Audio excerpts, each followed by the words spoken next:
جس کو قاصد بنا کر کے لوگوں نے بھیجا تھا کہ جاؤ دیکھاؤ محمد نے کتنی طاقت جمع کی. عروہ بن مسعود یہ قاصد بن کر کے آئے تھے دشمنوں کی طرف سے, اور حضور صلی اللہ علیہ وسلم کی طاقت دیکھنے آئے تھے کہ یہ للکارتے ہیں قیصر و کسریٰ کو بھی, سپر پاور کو بھی, ہے کتنی ان کے پاس طاقت. کیا دیکھا تھا انہوں نے؟ کیا دیکھا تھا؟ جنگی ہتھیار دیکھا تھا حضور کے ساتھ؟ صحابہ کے ساتھ بہت بڑے ہتھیار دیکھے تھے؟ نہیں, بلکہ وہ کہتے ہیں میں نے دیکھا مغرب کی اذان ہوئی, محمد صلی اللہ علیہ وسلم وضو کے لیے نکلے ہیں, وضو کا پانی لایا گیا, وضو جیسی کرنے لگے صحابہ ارد گرد ایسے جمع ہو گئے اتنی بڑی تعداد میں. وہ محمد صلی اللہ علیہ وسلم وضو کے لیے ہاتھ دھوتے ہیں, کلی کرتے ہیں, ناک میں پانی چڑھاتے ہیں, چہرہ دھوتے ہیں.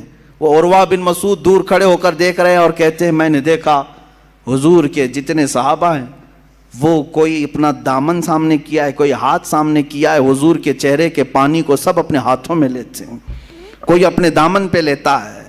ایک قطرہ بھی حضور کے وضو کا نیچے گرنے نہیں دیا صحابہ نے, یا تو اپنے دامن پر لیا یا ہاتھوں پر لیا اور چہرے پر مل لیا. جو پانی جس کو زیادہ ملا وہ اپنا پی لیا. حضور پاک صلی اللہ علیہ وسلم کا لعاب پاک بھی اگر کلی میں نکلا ہے صحابہ نے پی لیا. عروہ بن مسعود یہی دیکھ کر واپس گئے اور اپنے گرو گھنٹالوں سے کہا کہ چھوڑ دو محمد سے لڑنے کی بات. کہا کیا ہے ان کے پاس ہتھیار؟ کہا ہتھیار تو میں نے بہت نہیں دیکھا لیکن دیوانوں کی ایک فوج دیکھا ہے, ان کی تعظیم ایسے کرتے ہیں, قیصر و کسریٰ کے دربار میں بھی میں نے ایسی تعظیم نہیں دیکھا. ارے وہ دیوانے ایسے ہیں محمد صلی اللہ علیہ وسلم کے وضو کے قطرے کو بھی گرنے نہیں دیتے, ان کے ناک کا پانی, ان کی کلی کا پانی, ان کے جسم کا پانی اپنے بدن پر لیتے ہیں, ہاتھوں پر لیتے ہیں, چہرے پر مل لیتے ہیں. یہ قوم کب رسول کا خون گرنے دے گی؟ وہ قوم جو وضو کے قطرے کو گرنے نہیں دیتی وہ خون کا قطرہ کہاں سے گرنے دے گی؟ اس لیے چھوڑ دو. میرے عزیزو, دنیا کی طاقتیں اگر ان کے اندر ہلچل مچی ہے اور ان کے اندر لرزہ طاری ہوا تھا تو صرف صحابہ کی یہ دیوانگی کو دیکھ کر, میرے آقا پر وارفتگی کو دیکھ کر کہ یہ ایسے ہیں, یہ جان دینے سے بھی کتراتے نہیں ہیں, اس لیے اس قوم سے لڑنے کا چھوڑ دو. قیصر و کسریٰ جیسے بڑے سپر پاور ڈر گئے تھے تو صرف صحابہ کی اس وارفتگی کو دیکھ کر کہ یہ حضور کے وضو کا قطرہ گرنے نہیں دیتے. اور آج دنیا اگر تم سے نہیں ڈر رہی ہے تو اس لیے کہ یہ اپنے نبی کی حرمت کو, عزت کو کبھی خاطر میں نہیں لاتے, خاطر میں نہیں لاتے. کچھ بھی کرو اپنے رسول کے لیے یہ جھیل لیتے ہیں, برداشت کر لیتے ہیں, اس لیے ان کو خوب گالیاں تو ان کو مارو, کچھ نہیں ہونا ہے. آج اگر تمہارے اندر جذبہ وہی ہوتا جو صحابہ نے اپنے رسول پاک صلی اللہ علیہ وسلم کے لیے پیش کیا. عزیزان گرامی, وہ صحابہ کا جذبہ یہی تھا جو جنگوں میں بھی, سفر میں بھی, حضر میں بھی, حتیٰ کہ وہ نمازوں میں بھی تک حضور پاک کے دیدار کو عبادت کا عین سمجھتے تھے. حضور کی پیروی, حضور کی اطاعت, ان کی دلجوئی کو عبادت سمجھتے تھے اور حقیقت ہے. اور آج ہم نے جو یہ دوریاں اختیار کی ہیں یہی ایک اصل مقصد ہے, اصل سبب ہے, یہی ایک اصل وجہ ہے جو ہمارے اوپر ذلتیں مسلط کی جا رہی ہیں.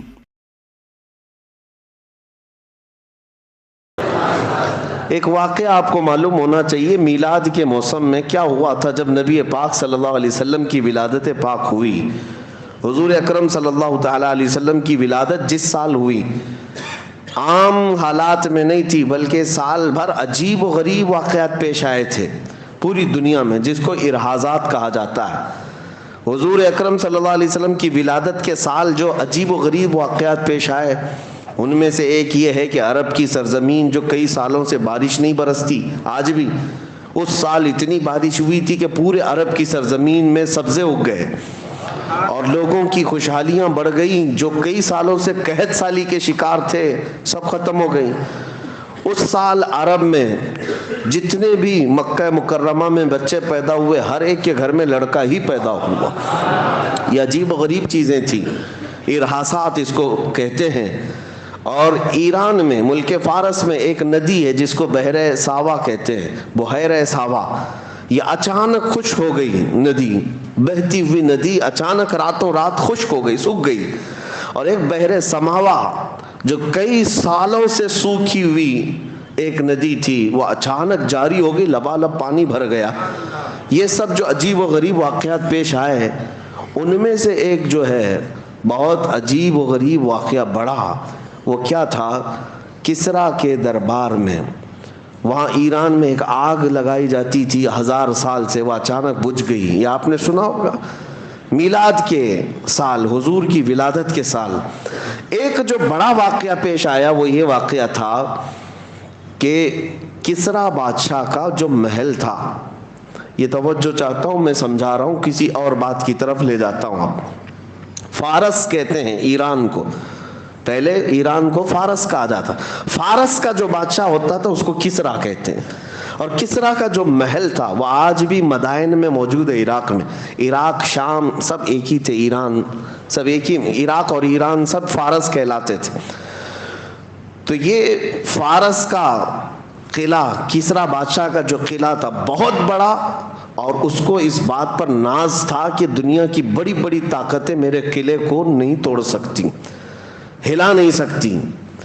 اس کا یہ غرور تھا، اس کا یہ اعلان گھمنڈ میں رہتا تھا بادشاہ کا. لیکن ربیع الاول شریف کے اس موسم میں حضور پاک صلی اللہ علیہ وسلم کی ولادت کے دن 12 ربیع الاول کو اچانک وہاں پر ایک زلزلہ آیا اور اس کی دیوار میں اتنا بڑا شگاف، اتنی بڑی پھٹن، دراڑ جو اس قلعے کے اندر ایسی پیش آئی کہ ایک آدمی دیوار میں سے آ جا سکتا ہے، گزر سکتا ہے. آج بھی موجود ہے، آج بھی عراق میں وہ موجود ہے. دیوار شق ہو گئی ہے اور آدمی اس میں سے داخل ہو سکتا ہے اتنا زیادہ، لیکن گرا نہیں، محل گرا نہیں ہے لیکن دیوار پھٹ گئی ہے. اور یہ اتنا عجیب واقعہ تھا، جیسے دنیا کو غرور تھا ٹائٹینک جہاز ڈوب نہیں سکتا، ڈوب گیا. اسی طرح سے کسریٰ کے محل کے بارے میں یہ اندازہ لگایا جاتا تھا کہ بڑے سے بڑا زلزلہ بھی جو ہے اس دیوار کو ہلا نہیں سکتا، اتنا مضبوط انہوں نے بنایا تھا. اب اسی سے اندازہ کرو 2000 سال گزرنے کے بعد آج تک وہ قلعہ محفوظ ہے، تو اس زمانے میں کتنا مضبوط رہا ہوگا. لیکن جب صبح ہونے کے بعد قلعے کی دیوار پھٹی دیکھا بادشاہ نے، تو سارے لوگوں کو بلایا گیا. یہ ہوا کیا؟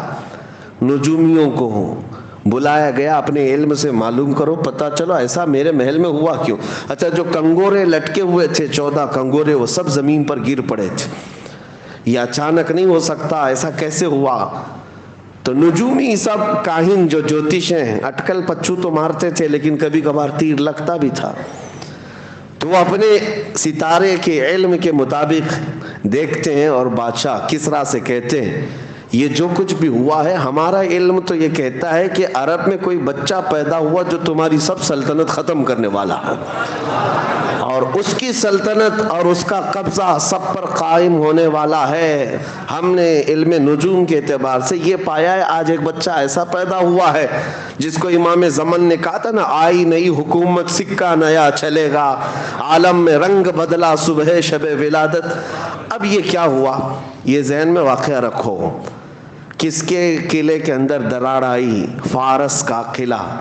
فارس کا قلعہ کب آئی، کب ہلی دیوار؟ ولادت کے دن، حضور کی ولادت کے دن. پتہ یہ چلا حضور کی ولادت کے دن اچھے اچھے قلعوں میں زلزلہ آتا ہے اور دیواریں پھٹ جاتی ہیں. تو اعلیٰ حضرت اب اس واقعے کو ذکر کرتے ہوئے کہتے ہیں، سنو تمہارے درمیان اب اس مسئلے کو واضح کر دیتا ہوں، حشر تک ڈالیں گے ہم پیدائش مولا کی دھوم. ہم میلاد کی دھوم ہر سال نہیں، ہر دن مناتے رہیں گے. اور ہوگا کیا؟ یاد رکھو، مثل فارس کی طرح اب نجد کے قلعے گراتے جائیں گے. مکہ میں حضور کی پیدائش ہوئی تھی، فارس کے قلعے میں دراڑ آ گئی تھی، اور اب یہاں مدن پورہ میں بیٹھ کر میلاد منائیں گے، نجدی قلعے بھی ہلتے نظر آئیں گے. بہت دور نہیں، نجدی قلعے تو بہت دور ہوں گے، بہت قریب بھی ہلتے نظر آئیں گے. یہ کیوں ہلیں گے؟ اس کی وجہ یہی ہے، اعلیٰ حضرت فرماتے ہیں کہ مومن وہ ہے جو ان کی تعظیم پہ مرے دل سے. حقیقت میں مومن کون ہے؟ مومن وہ ہے جو ان کی تعظیم پہ مرے دل سے. نجدی بھی تو کرتا ہے ان کی تعظیم مرے دل سے.